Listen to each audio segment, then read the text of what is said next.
continue tonight. Hannity from our nation's capital.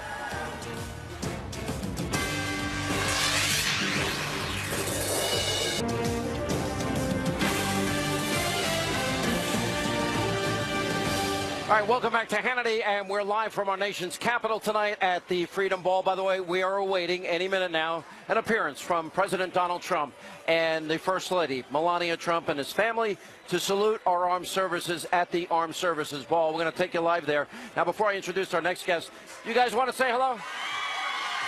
We've got a great crowd of people. They've been watching all night.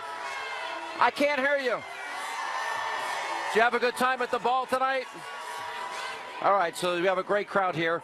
Joining us now with reaction, the host of Justice, Judge Jeanine Pirro, and New York City mayoral candidate, Bo Dietl. Now, whoa! I love this. It's so great. By the way, nobody does this for CNN. They're kind of booing them the most throughout the night. Now, wait a minute. She just, what? You brought me a new football. No, don't you dare throw that. Is that a football? No, that's an egg. No, it's not. No, it's an egg. No, Sean, don't be funny. No, Sean. Well, you don't want to pay for that, Sean. Judy Lee. Is it that bad? What is this? It's an egg. It looks like a football. No, it's Judy Lieberman or something. You're very good, Judith Lieber. That one, too. You are very good. You know what that is? I know It's a purse. How did you know? It's an egg. Wait, let's see what's... You know that? No. Wait, let's see. Give me Whoa. They're saying throw that ball. Did you say? No. Whoa.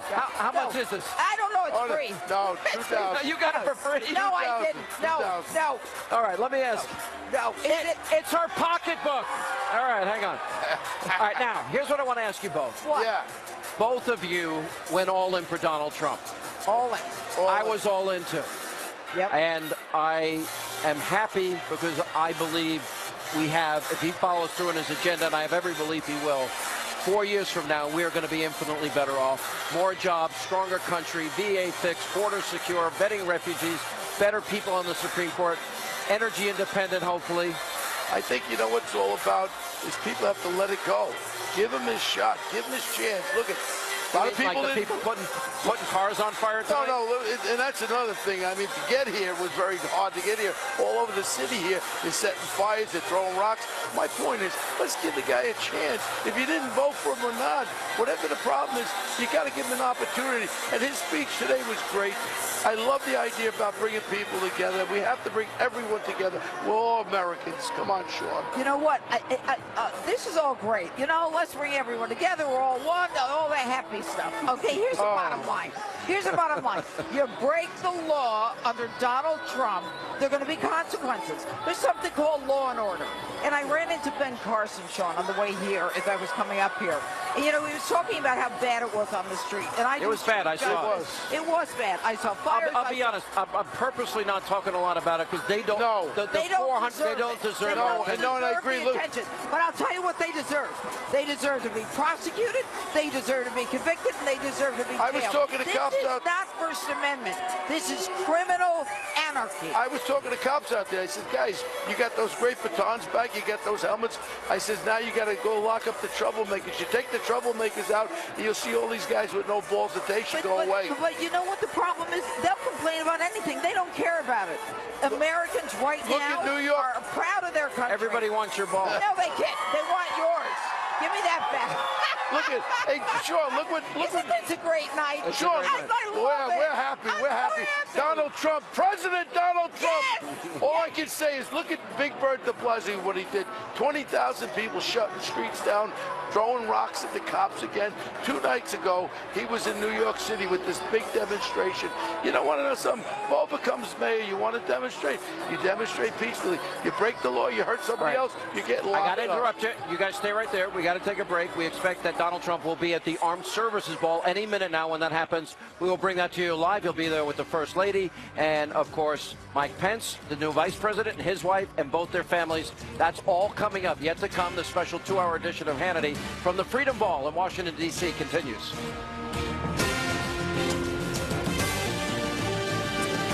And welcome back to Hannity. We're only moments away. President Trump appearing at the Salute to Our Armed Services Ball. As you can see right there, we're going to take you there as soon as he steps on the stage. Joining us now with reaction, syndicated columnist Michelle Malkin, and she's with CRTV. Michelle Malkin Investigates, and a special assistant now to President Trump, Boris Epstein, is with us. It's got to be very special for you. When did you get on board with the campaign? Well, I've been on board with the Trump movement from the very beginning. And I spanned the gamut. I went from being a supporter to a surrogate, senior advisor, and had the honor of being the communications director for the inaugural. So proud of everything we've done, and now have the great honor of serving in the pleasure of the president. And I made your life and Anthony Scaramucci's life horrible because I mentioned on TV that you guys were in charge of the tickets. Well, Anthony's got a new nickname. It's now Ticketmaster. We're calling Anthony 1-800-TICKETS. But, you know, look at all these people. They're all having a great time. Tonight, they're having fun. That's all Anthony's family. That's Anthony's family? Oh, he got all the tickets? That's just his cousins. You know what? People don't know. There's literally a stage here, a stage here, a stage here. And I would say, well, you would know how many people are in this room. Oh, it's about tens of thousands. I mean, it's a huge number. At least 60, 80,000. It's a huge number. Tens of thousands here. We have a second Liberty Ball upstairs. Right upstairs. About a little less than 10,000. Less than 10,000 there, a little smaller. And then the Armed Services Ball, the one you're going to go to. And that was by invitation, right? By invitation, Armed Services, but also vitally, Sean, first responders. Yeah, that's awesome. And that's a new addition this year. That used to be the case. So EMTs, firemen and women, and of course the police. So important to this president now, Donald Trump, to honor those who risk their lives to keep Americans safe. It certainly is a change in course, Michelle Malkin. And look, I don't really want to go backwards. This is a night of celebration, but I think adding first responders, policemen, firemen, those people that put their lives on the line from us, when we're going down a building to get out, they're the ones going up in the other direction. Well, this is a huge culture change, Sean, and we have a statement on the new White House website rejecting the anti-police culture. This is such a relief to law-abiding Americans, and certainly those in the law enforcement community who suffered under an Obama administration where they were persecuted and demonized. This is a night of revelry and celebration, but there's also a reminder that all of those cops on the beat, law enforcement at every level, have worked their lives off for America. And finally, they have a commander-in-chief who respects and reveres them. You know, I think that's a good point. And I don't want to give them a lot of attention, but there are people that have been burning cars. There are little mobs. I saw a guy last night literally get chased into a secure area, fighting for his life, and a couple hundred people were chasing him. And very unfortunate, and I said this throughout this inaugural period last 2 months, that we have a First Amendment in this country, and it's so important we honor it. But it has to be within laws, rules, and regulations, Sean. And once you go outside that, you're defeating your own message. So to all those folks, all I ask is just stop. If you have an opposing message, express it peacefully. But don't break cars. What's the point? Don't go threatening people. I think you're appealing to people that are incapable of stopping, because they won't stop. They choose not to. And, you know, we've seen a lot of this, though, in the last couple of years. I think one of the biggest mistakes we made, or President Obama made, Michelle, is being on the wrong side of these high-profile racial issues like Ferguson and Baltimore and the Cambridge police and Trayvon Martin. And I think he created an atmosphere where people felt or expected or anticipated outcomes that were never going to come when evidence was finally ultimately presented. Well, and that is the politics of Chicago, and it was the demonization of those who stand with law and order. There's a reason why so many Border Patrol agents signed up and lined up with Donald Trump very early on, and why you saw all of those heroic families of illegal immigration and illegal immigrant criminals.